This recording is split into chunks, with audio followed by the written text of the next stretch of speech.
having the opportunity to lead our North America Client Success team and having the opportunity to work with so many brands and retailers to help turn that consumer voice into something that consumers can trust and getting that authentic lens out there is something that we take a lot of pride in at Bazaarvoice. And we help brands win across the entire customer journey. And we do that by turning authentic consumer voices into drivers of trust, engagement, and ultimately conversion. And that spans from ratings and reviews to creator and influencer content, social and video commerce. And our focus is on helping brands connect storytelling and performance in ways that are scalable, data-driven, and built for how consumers actually shop. And that's exactly why I am so excited about this discussion today, because the leaders joining us today are at the forefront of building modern brands, ones that know how to balance brand, community, culture, and commerce, all at the same time. And we have an incredible group here today. So to kick us off, we're going to go down the line and give a brief introduction, and then we'll jump into some great discussion. Hey there, I'm Kathy Morella and have the pleasure of being the Chief Marketing Officer of Waterloo Sparkling Water. Hey everybody, Caitlin Zabrowski. I head up the brand strategy and calendar planning arm for the Pizza Hut US business. Hi everyone, I'm Erica. I'm SVP of Brand at Bloom Nutrition. I lead brand, product, and creative marketing at Bloom. My name is Marcus Collins. I'm a marketing professor at the Ross School of Business. I study culture and its influence and impact on human behavior. Wow. Okay, this is so cool. I'm so excited to be here and have a chance to just have a discussion with each of you. And today, before we jump in, I want to know, what flavor Bloom do we have? Well, I'm so glad you asked. This is our newest peach pineapple Bloom Pop. It just launched yesterday, and it's really good. I think we have some available in all of these coolers. That was well done. That was really well done. Oh, amazing. Okay. Plan. Yeah, well done. Peach pineapple. I can't wait to try that one out. That's awesome. All right. Well, to kick us off today, let's start talking a little bit about the human litmus test. And so the title of this session is actually Crafting Brands That People Care About. But if we're being honest, I say this actually, some people might not wake up thinking about pizza. Some might. And some actually do wake up thinking about sparkling water. That's me. I like to call it the good burn. I love a good Waterloo in the morning. And so with that, Kathy, Caitlin, and Erica, how do you guys distinguish between a brand that is just useful and one that actually feels human? And what is one thing that your brand does that has nothing to do with selling a product, but everything to do with earning trust? Well, I'll start. 57% of our consumer base starts with their first Waterloo before noon. So Amy. Okay, I'm in. You're on your game. I think one of the things I'd say too is as we think about the brand, we've actually started with foundational research when the brand was only about 2 years old. And everything we end up doing is really built off of that, whether that's trying to find and meet the consumer where they already are, which means our partnership with Austin FC right here, learn through all the insight. We have a lot of people that are loving MLS. So it made sense to partner in the homeland with Austin FC. We have a relationship with the New York Rangers in Madison Square Garden. Where did that come from? Understanding our consumer base. So really one of the things I'd say is making sure that our partnerships, our relationships, and then everything we do is finding where the consumer is versus talking at them. And I think that ends up drawing a nice connection back from the brand all the way to how the consumers actually live their lives. I love that. I think partnerships being relationships is so important. So I love that. How about you? I mean, to me, the human litmus test as both a consumer and a marketer is it really boils down to, does it make you feel something? And feel something positive. I should probably add that piece, hopefully. So that's really it for me. And then what we really try to do, and, I'm going to be vulnerable that I think we need to ramp it up. We need to keep doing a better job, but we are starting, is you have to show up where your fans and consumers are showing up, and you have to show up in the way that they would want. It really doesn't matter what we want and how we would like them to behave. You might be able to make baby steps towards that, but first you have to show up authentically, real. You have to make them feel something positive, and it has to make sense, or else, frankly, it just falls flat. And I think you dig yourself a hole that then you have to climb out of. Absolutely. How about you, Erica? Love that. Can you guys hear me? Okay. For us, I would say it's about building emotional connection between brands and people. And we do that by building a brand instead of just selling a product. For us at Bloom, it's really important for us to build community and to add value to the community. And we do that by listening to them, getting feedback. We do a lot of in real life events, a lot of partnerships, things that would add to their daily life beyond just the product. Amy, can I contribute to that? Please. I mean, I think that those responses are so brilliant and spot on. You know, for me, I think about like, well, what is a brand? You know, every marketer in this building has said the word brand 50 times today already. We talk a lot about brands and what they should do and what they should not do. But I always think about like, what's the underlying physics of brand? Like, what are brands at their core? Brands are identifiable signifiers that conjure up thoughts and feelings in the hearts and minds of people. Brands are vessels of meaning that conjure up affects and cognitions in the hearts and minds of people relative to a company, a product, an organization, institution, a person, an entity. So if brands are vessels of meaning, the question we're asking ourselves is, what do we want our brand to mean? Do we want our brand to be bubbly water? Do we want our brand to be bread with tomato sauce and cheese?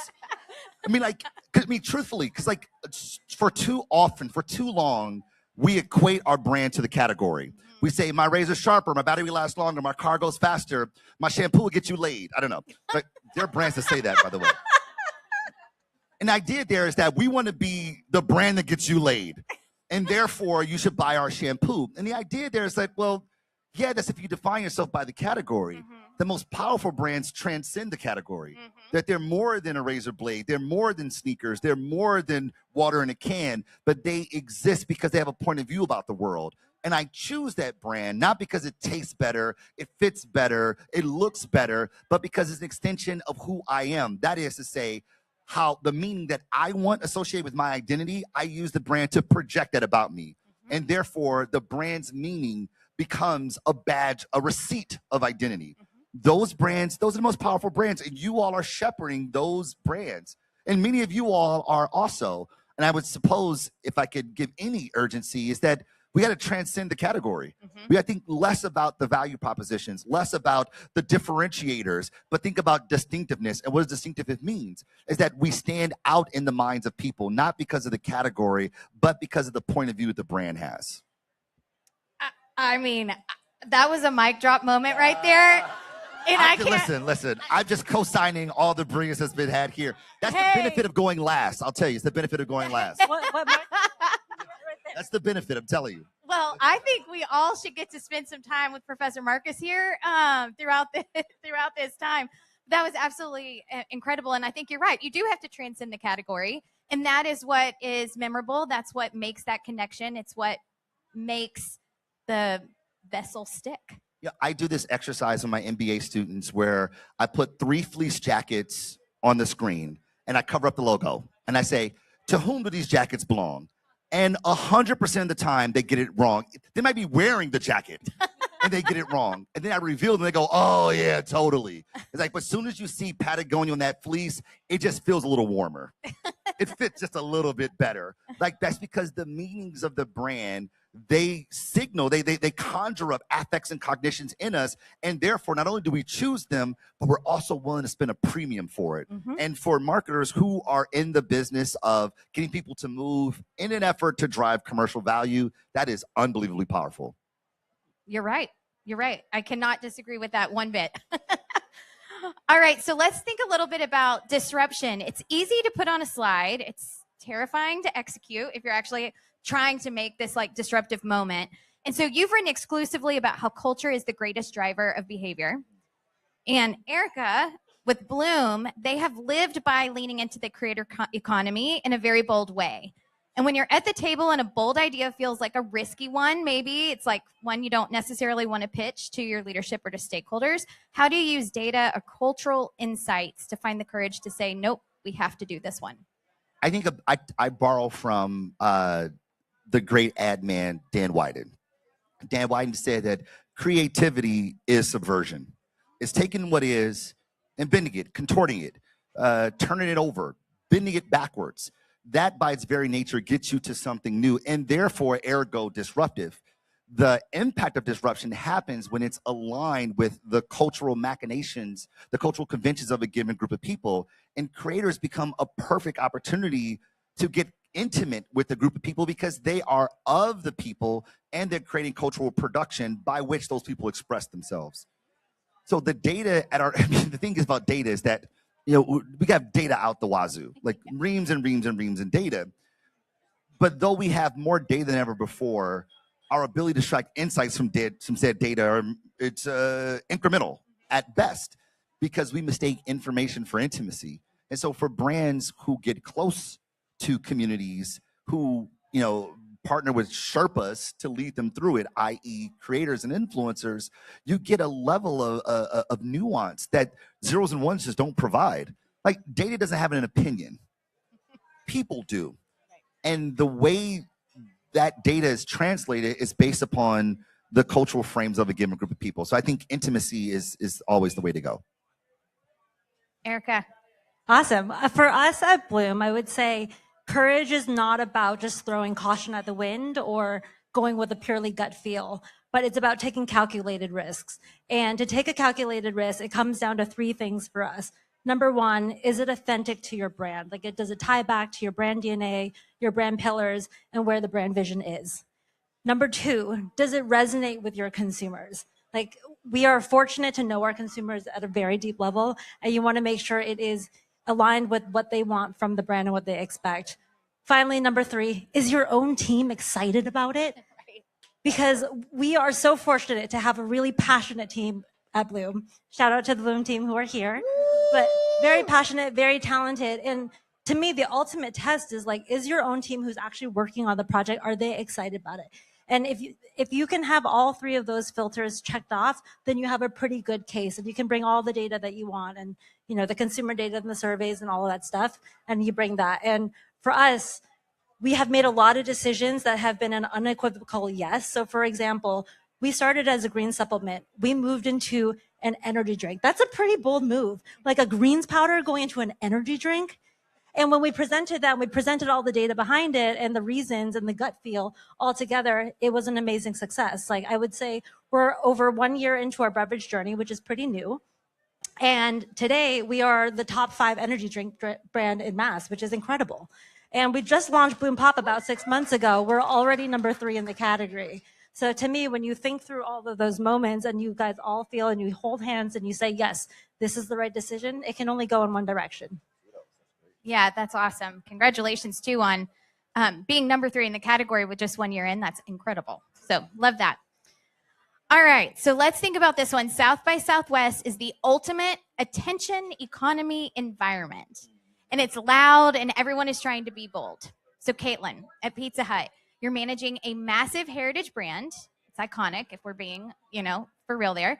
And Kathy at Waterloo, you're often the challenger in the room.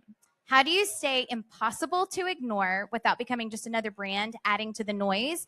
And is there a recent campaign where you intentionally chose not to do the obvious thing in order to stand out? Yeah, I think for us, it is true, right? We play in a $7 billion sparkling water category, and all the large CPGs are in the category. So one of the things that we did as we were trying to figure out, and we don't call it an ad campaign, it's a brand campaign.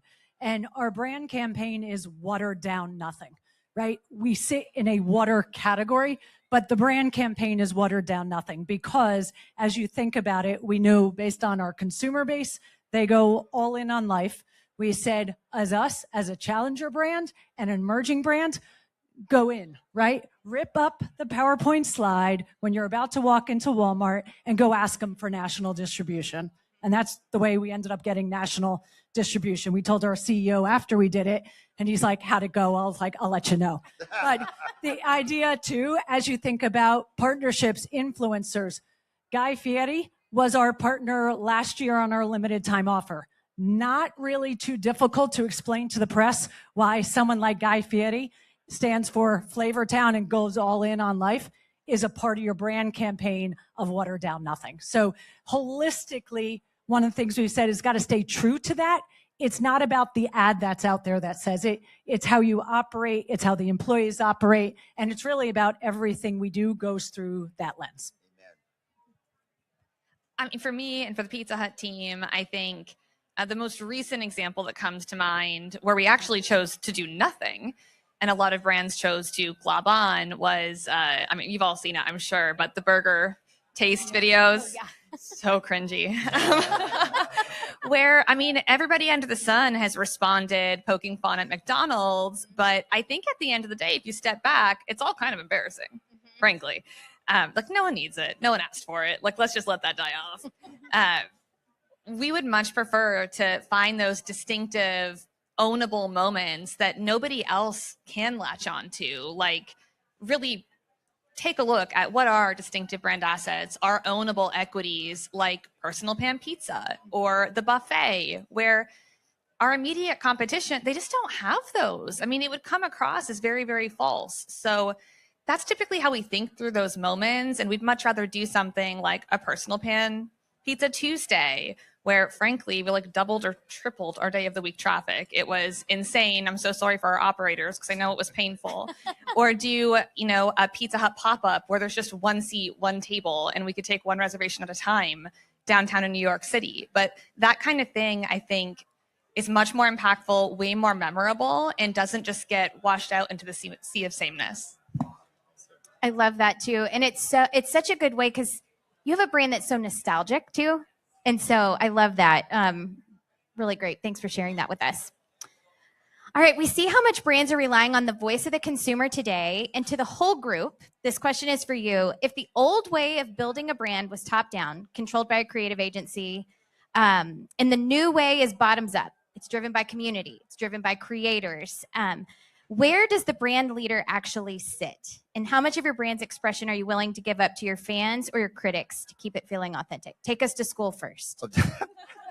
I would actually challenge the framing a little bit. Like, I don't think it's brand led or company led nor people led. I think it's a negotiation. For the brand, we want to mean something. We want to stand for something. We want to be a shortcut, a cognitive shortcut for a particular thing, whether it's every human body is an athlete, climb, clean, or whatever the case may be. And the idea there is that with that intention, that desire, we're going to put things in the world to signal that in hopes that people see it and go, yeah, I agree with it. Totally. Yeah. That's a negotiation process. Right. Now, we own the brand mark, the mark of ownership. We own the 4 Ps, product, price, place, promotion, and we own the brand kinetics, how the brand moves. But people ultimately decide, A, its meaning, B, is it congruent, and C, is it acceptable? That negotiation is like ping-ponging back and forth, this discourse that's happening. They are collectively making meaning while we are collectively signaling meaning. No one necessarily owns it. It is done well when there is congruence. It is a flaw or it is a failure when there's incongruence.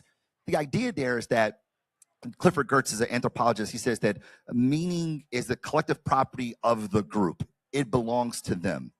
The brand, being a vessel of meaning, is something that is discursively decided upon by the collective. So to your earlier point, you're asking Erica, that we have to understand how people make meaning so that when we signal it in our marketing communications, our kinetics, our partnerships, our sponsorships, and all the many manifestations by which we go to market, that it is consistently aligned with the way they see the world, such that we find ourselves on the same page.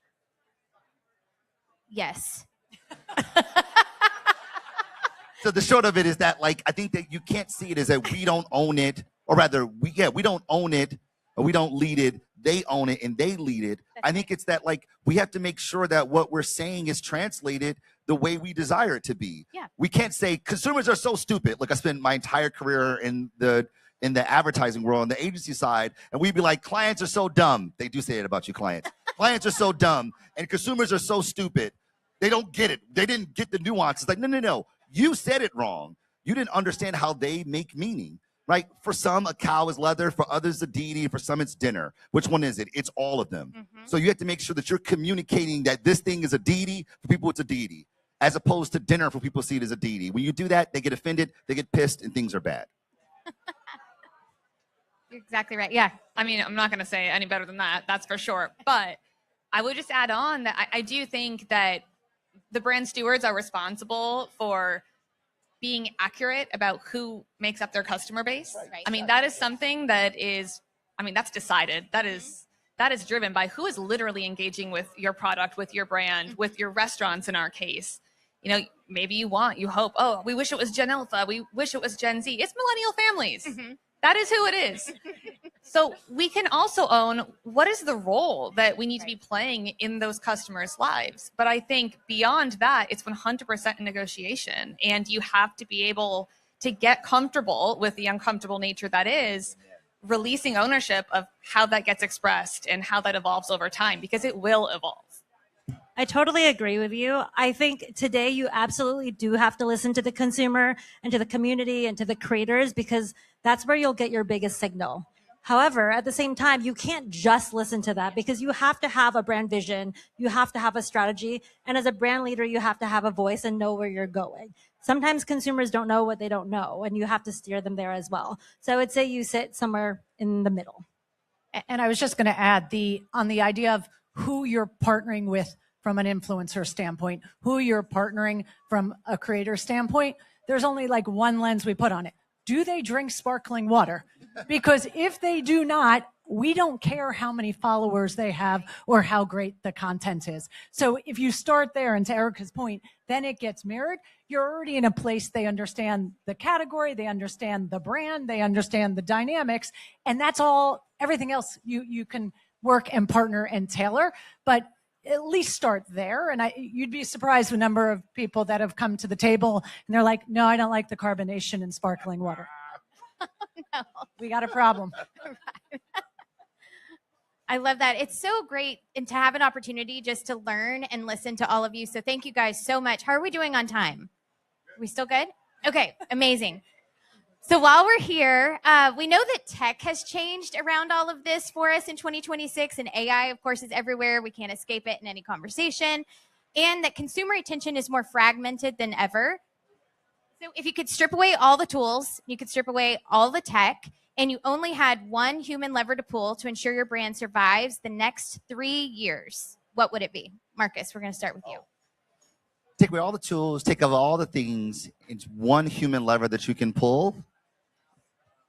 I mean, it's emotion. You know, we know this. You know, Benet and Fields did their whole study about the long and short of it, that we appeal to the emotional. In fact, if you look just the way we cognate, right? Like, think about the brain in three major systems. There's the reptilian brain. The old brain is responsible for things that we take for granted, like breathing, blinking, the whole nine. Fight or flight, associated with that.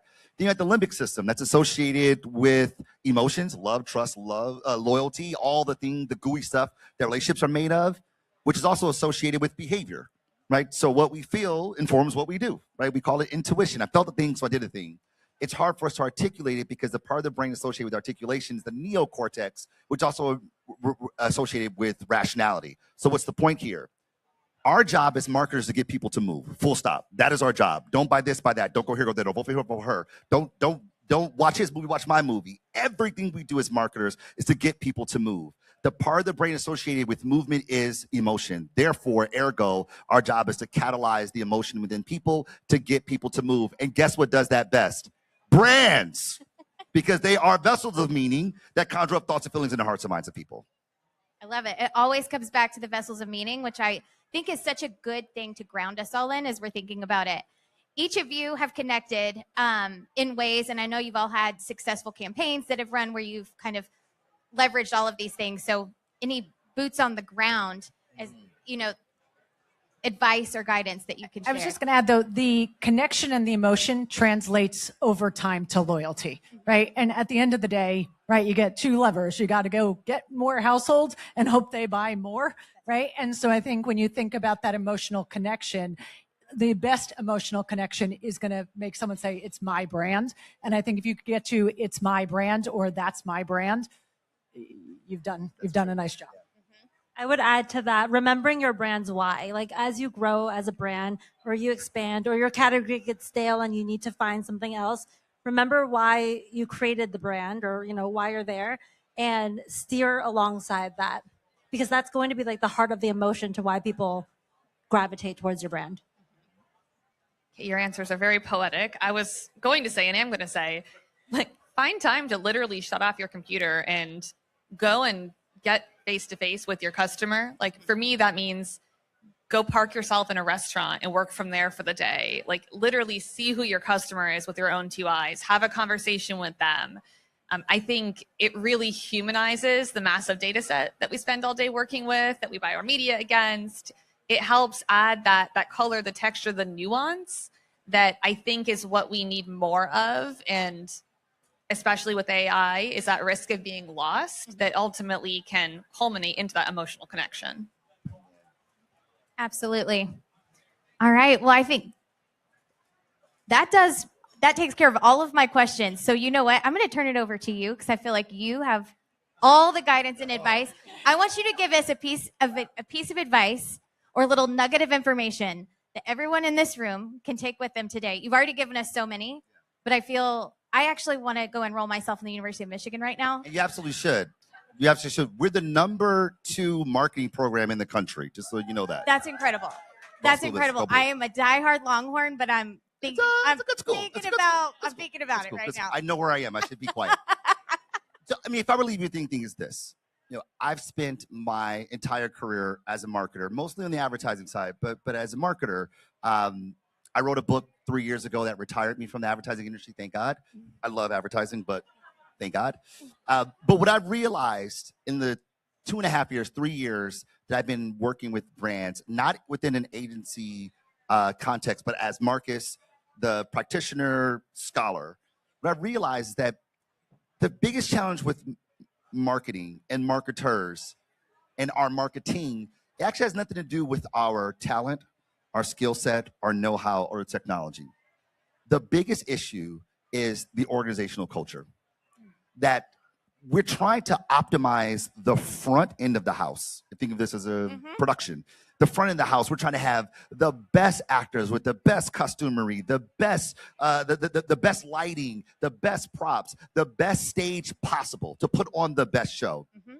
But our ability to operate to our fullest fidelity in the front stage is completely dependent on our ability to optimize the backstage.